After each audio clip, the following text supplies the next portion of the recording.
Good morning, everyone. In this video, we're going to be talking about those practice problems that I wanted you to try on your own. So folks, looking at page 4 with this top problem, first we're going to start with our domain. Now our domain values start at -5 at that closed dot, so -5, and then we're covered, and my domain values stop at this open dot of -1. So -1 and a parenthesis, since that open dot is not included. Don't forget that union notation, and our next domain interval starts at 1 with a bracket and then ends at 5. Now, because that open dot of 5 is not included, we use a parenthesis there. Now for our range, remember, I don't have to write a range expression for each individual pieces. We still consider what my graph covers as a whole. So from the bottom up, the first range value that we get is -4 with a bracket. Now at -2, I'm covered. At -2, I have both a closed dot and an open dot. The closed dot does get that value of -2, so at -2, we have a bracket. Union, where do my y values start back up again? At +2 with a closed dot that gets that value, so bracket 2, and then we're covered all the way up to 4 with a bracket. So that's my domain, that's my range. Now, as a reminder, for increasing and decreasing intervals, we are looking at what the y values are doing, but we report out the x values. So where is my function going up from left to right? Here to here and here to here. Those two intervals are where my function is increasing. So to state that increasing interval, here I'm starting at an x value of -5 with a bracket because I get that value. And then that interval stops at -3, also with a bracket. Where does this interval begin? At 3 with a bracket. And where does that interval end? At 5 with a parenthesis because of the open dot. So folks, as you are doing these problems, please make sure you are checking your brackets and parentheses very, very carefully, because those are the little details that are going to be super important for this test. Moving on to the decreasing intervals, my function is going down from left to right, here to here, and here to here. So for the decreasing intervals, again, we're looking at what the y values are doing, but we're stating those x intervals. It starts at -3 with a bracket, and the interval ends at -1. But because it's an open dot at -1, we use a parenthesis there. Next, union notation. Our next interval starts at 1 with a bracket, and it ends at 3, also with a bracket. So those are our increasing and decreasing intervals. Now, our maximums and minimums are kind of tricky here. So we can definitely tell that there is a maximum here, and that will be absolute because it's the absolute highest point. And that occurs at -3, 4. So absolute max at -3, 4. So we can say we have an absolute min of y equals 4, and you can say add x equals -3 if you want. So absolute, oh sorry, I wrote min and I meant max. So absolute max, I wrote it in the right spot, just wrote the right thing. So absolute max at 4 for our y value. And then we definitely have an absolute minimum here at y equals -4, and that coordinate is 3, -4. So an absolute minimum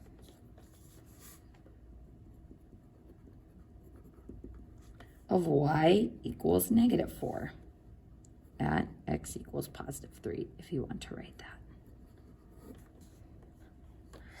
So what's weird about this function that we haven't encountered in the other ones we've looked at is this has 2 additional extrema because it has endpoints. So folks, this point right here, get a different color. This point right here is an extrema because no other nearby points get lower than this one. Now, is it the absolute lowest point? No. So we say this is a relative minimum. Same with this endpoint over here. This one is higher than all other nearby points, so that will be a relative maximum. Now, what about those open dot endpoints? Those are not anything. The open dots don't count. And if you're like, well, what about the point that's slightly above that? You can always go slightly more and more above that, closer and closer, like 0.00001 above that point, 0.0000001 above that point. So there's no way you can choose a definite endpoint when there's an open dot on that interval. So these closed dots are my only 2 extrema. So I'm gonna add that I have a relative min at y equals 2, and then a relative max at y equals -2. This one would be at x equals 1, if you want to put that, and this one would be at x equals -5, yes. So that's optional, but a good thing to keep in mind for location. So relative min of y equals 2 at x equals -5, and a relative max of y equals -2 at x equals 1. So I'm just gonna go ahead and write by these 2 that these relative ones are endpoints of the interval. And so we hadn't encountered that on those other functions we have looked at. Next, we're going to look at the symmetry. Now, on this problem, because there's no equation representing it, there's no way for me to prove it algebraically. So what we need to do is see if we can visualize either even or odd symmetry. So if I fold it in half like a heart, do I get the same thing on both sides along the y-axis? That's a definite no.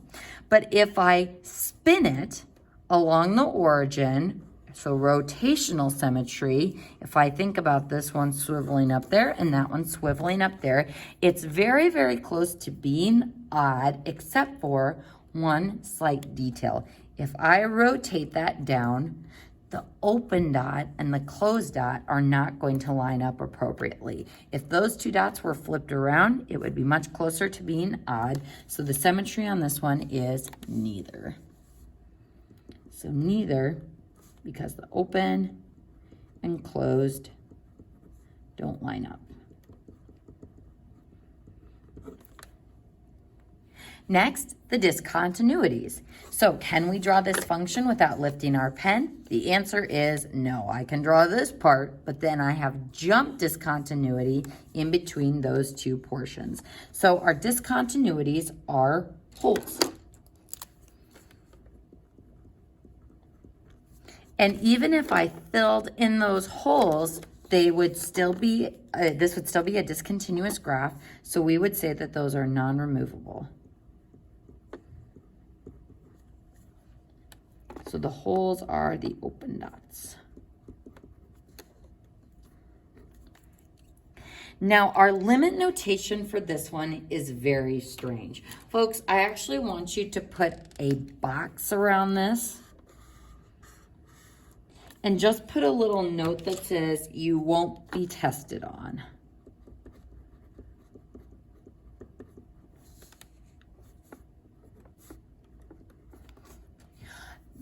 If you're like, well, why not? It's just end behavior. Take a look at our limit notation here.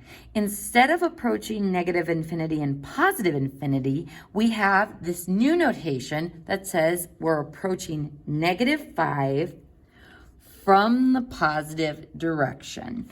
And the reason why this graph doesn't approach negative infinity and positive infinity is it has these just definite end segments. So it doesn't keep going to the right. It doesn't keep going to the left. It's just going to approach end behavior at that point.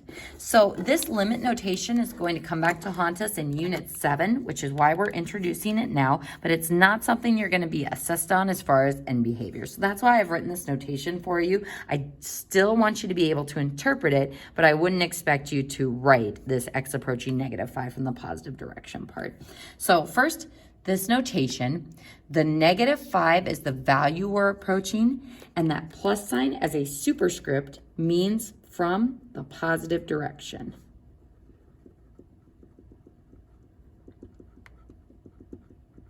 Then this notation says as we approach 5 from the negative direction. So those superscript signs tell us the direction. So let's go ahead and interpret this first one. I better zoom out here. So this says, as we approach -5, which is this value right here, from the positive direction, so from the right. So as I'm heading for that x value from the right side of my graph, what y value are we approaching? We're approaching that y value of 2.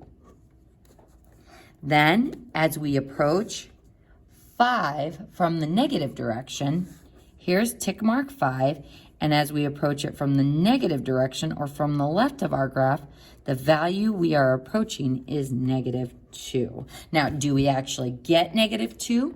No, because of that open dot there, but the limit is all about what the function is approaching. So that would be my expression for this graph's end behavior. All right, folks, in this next graph, we're not going to go through this whole problem, but I did just want to talk about one of the weird things on here. So for the maximum, I put none because the open dot doesn't count. So just like this point wasn't a relative maximum on this graph, this point doesn't count as anything either. So that would not be anything. There is no relative maximum, but I do have a absolute minimum here. And then, excuse me, since this keeps going and going and going, getting closer towards that asymptote, I would not have an additional, or I would not have a maximum at all. So folks, we're not going to go through the rest of this problem. You should be able to do that one on your own. In the next video, we'll be going over the 4th problem on this page.